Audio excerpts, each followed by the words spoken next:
I can't believe it. Is this for real? Look over there. There's circles in the water. John could not believe his eyes. What was supposed to be a quiet holiday in Norway was suddenly interrupted by the frightening sight of massive circles appearing in the water. The guests of the hotel were in shock. People started screaming and quickly grabbed their phones to record this scary phenomenon. What was that caused these circles? But then the silence was interrupted by a loud scream at the other part of the lake. John, one of the hotel guests, immediately got up to find out if he could see what was happening, while John was looking to the other side of the fjord to look where the scream came from. The other guests noticed something very different. They started pointing at some very big circles that started showing in the water. Then, they heard a second scream. Then, John spotted the location where the screams came from. It was quite far, but he could see that there were 2 kids on the other side, and it seemed they were in trouble. John knew he had to take action. John ran inside the hotel to ask the owner how he could reach the other side of the lake quickly. But what exactly was happening at the other side of the lake? And what was in the lake? But before we start our story, smash the like button. Make sure to subscribe and hit the notifications bell so you won't miss any new stories. A few hours earlier, Eric, 42, a father of 2, went on an early morning hike with his 2 children, Björn and Anna. He often took them out in nature to teach them about the forest, and because they both loved exploring so much. But this day it seemed that everything that could go wrong did go wrong. After an hour of walking and climbing, Eric had to grab his map to see if they were still going in the right direction. But while he was standing with his compass and his map, which was way too big, Bjorn and Anna decided to go exploring on their own. And when Eric finally found out where they had to go, he looked up and saw that he had lost Bjorn and Anna. While Eric was busy with the map, Bjorn and Anna had spotted a little trail that led to the water. They figured their father would easily find them, so they left without telling him. So they started walking towards the path, but it was very steep and slippery. They decided to hold hands to support each other, but then Bjorn lost grip and fell, dragging Anna down with him. This is where they first screamed. When Eric heard the scream, he heard which direction they had gone, and he quickly started running towards the sound. But at the exact same spot where Bjorn and Anna had fallen, he also slipped and fell right next to Bjorn and Anna. The water was just a few meters below them, and if they would have fallen a bit more, they would have been in the water now. But when they looked down into the water, Anna started screaming again. Meanwhile, on the other side of the lake, John has just heard from the hotel owner that it is best to use a boat to get to the other side of the fjord. Luckily, the old man has an old boat in his shed, but now they had to get this boat ready so they could get to the other side. The boat was quite heavy, so John shouted for help. A few hotel guests came to help carry the boat to the water. John felt like they had no time to lose and urged everybody to hurry. After a few minutes, the boat was in the water and the engine was attached. But a new problem arose. When John tried to start the engine, nothing happened. Quickly removed the fuel cap and found out there was no fuel in the boat. While somebody else held the boat in its place, John ran back to the hotel owner to ask for a jerry can of fuel. But the hotel owner had some bad news. He had no jerry can with fuel, so John had to improvise. Luckily, the old man did have a long tube and a bucket for him, so John quickly ran to his car to extract some fuel from the gas tank so they could use it in the boat. This process took him longer than he had wished for, but at least he was finally ready to go to the other side. Meanwhile, on the other side, Eric and his children tried to find ways to get back to the path, but they could not climb up. And going down was no option either, as they had just seen something in the water that they'd rather stay far away from. But they started to calm down as soon as they saw the boat, with John coming closer. Since it was a pretty small boat, John had decided it would be best if only he and his dog went out to the other side, in case there were more people he needed to save than he anticipated. The fjord was not too big, so it should not be too long until he'd reach the other side.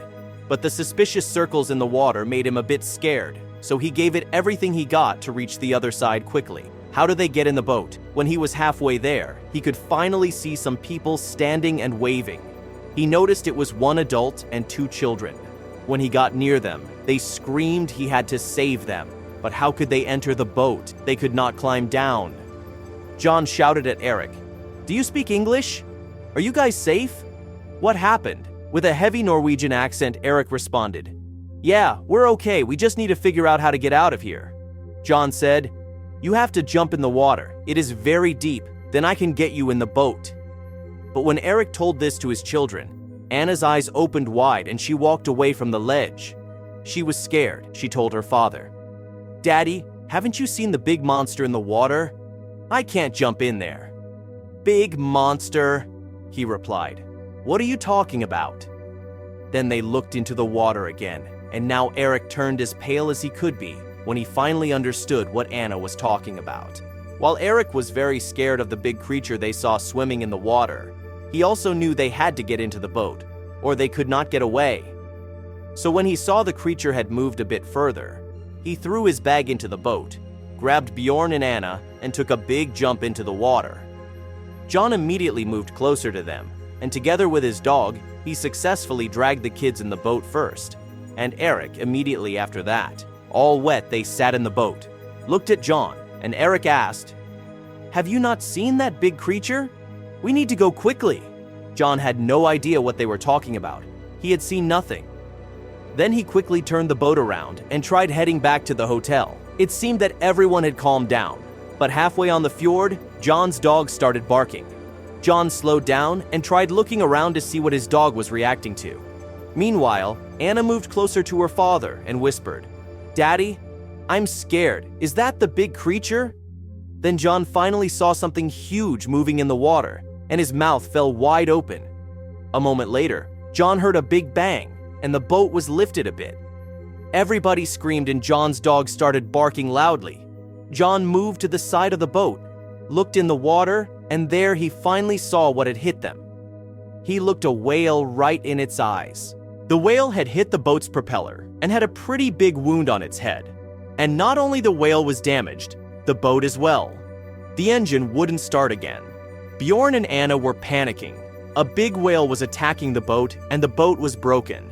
How could they get away? Luckily, John brought some oars, which he and Eric could use to row the boat back to the hotel. Meanwhile, the whale had moved a bit further from the boat, but it kept putting his head above water, and John couldn't help but think that the whale needed help. He should not be here in the first place, but how on earth could they even try to help the whale? Eric told John he has only seen a whale this far from sea one time, and that time the whale unfortunately did not make it back and died. John knew this time had to be different. He told Eric they had to come up with a plan to save the whale, and Eric immediately started calling some friends that might help. They made a list of things that had to happen.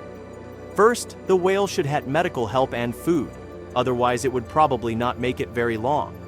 Then, they would have to find a way to guide the whale back to the sea in a safe way. After writing everything down, John said, "I think we can actually pull this off. Let's start right away." While Eric was calling some friends to come over and help, John started calling medical organizations that might be able to help them. They planned to go back to the whale the next morning.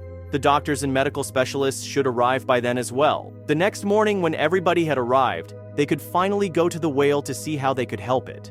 The specialists found out it was a very young whale, and luckily, it was pretty calm. They could give him antibiotics, and they treated its wound. They said it would take a week before he was ready to be moved towards the sea. A week later, they all gathered again to start guiding the whale back to the sea.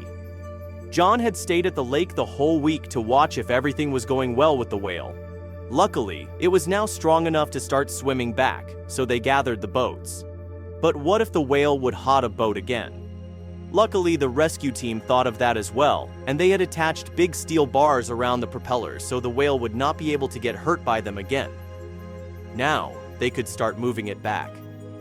Luckily, the whale followed them quite easily, and in just a few hours the whale had returned to the sea, where it could look for other whales.